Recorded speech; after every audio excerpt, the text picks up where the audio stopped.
Let's move on to Bitcoin, shall we? That's a virtual currency. We're going to talk about the cyber threat now. And who's ever heard of the Bitcoin? It's even been called the future of money, the Bitcoin. More on this cryptic and still somewhat confusing currency that is Bitcoin. People are fascinated by anything that makes new highs every day for weeks on end, which Bitcoin has done. Is it a market? Is it a bank? Is it an exchange? We're asking whether or not this currency really has any longevity, let alone legitimacy. You'd have to be an idiot not to know how much risk you're bearing if you purchase Bitcoin. The value of it, I mean, look at the chart, is sinking and skyrocketing. This is a commodity. It's no different than the tulip mania of the 1600s. Feds are starting to crack down on so-called virtual currencies. Wild West currency. It had a bad stigma. People said that it was being used for narco trafficking, potentially to back terrorism efforts. Some rumors that it's this Japanese guy, but others say no, that he's a fake name, who's a pseudonym. You're literally putting real money onto a system that we don't even know who created it.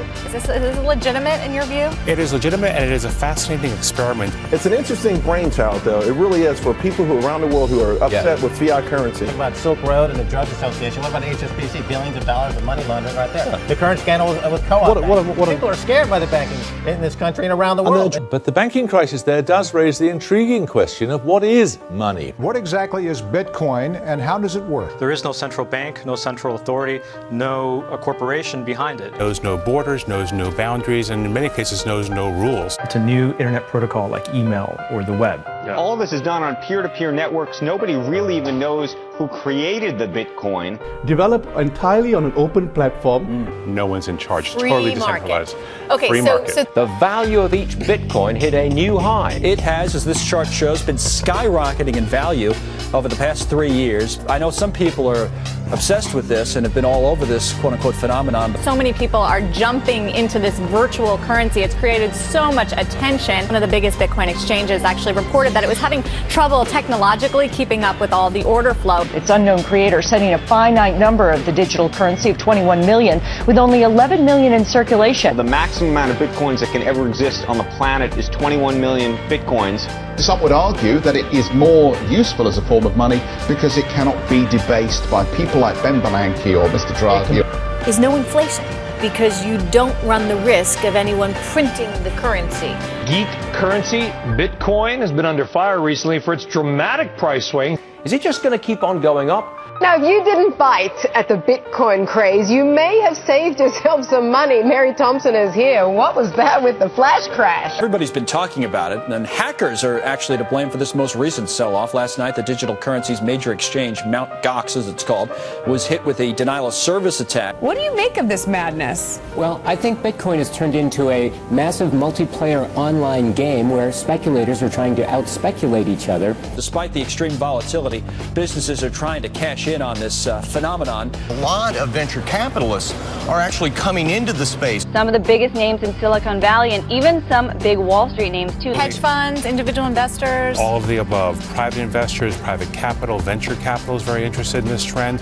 There are more and more places accepting it. It's just that you're very far from critical mass. The world's first ever Bitcoin ATM is coming to Silicon Valley. I mean, you got this bar here in the middle of Manhattan now suddenly taking it.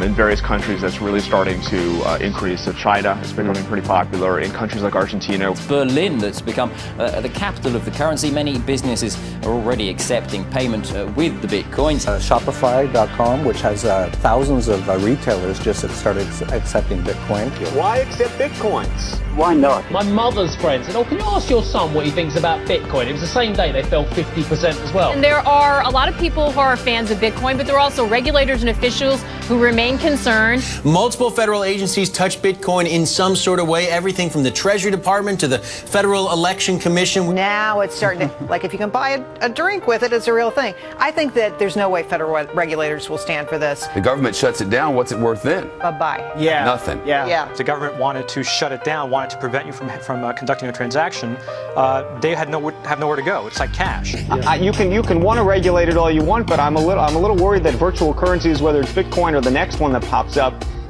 isn't something that from a practical sense, you'll be able to. I mean, doesn't the government claim an utter and total and absolute monopoly on the means of exchange? Just last month, of course, the government shut down the Silk Road website, an Amazon-like marketplace for drugs, guns, other illicit goods. Gambling and other things and drugs.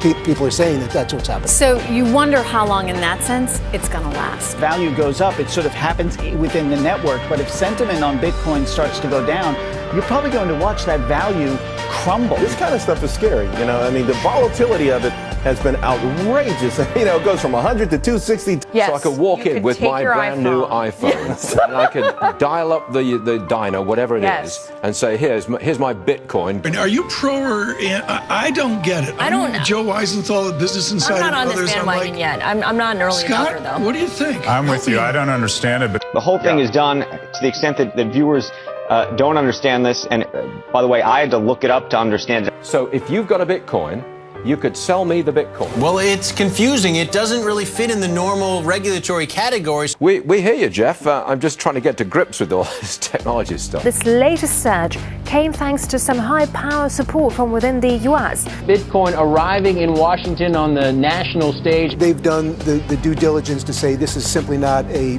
So money how do laundering. the regulators get around it, though?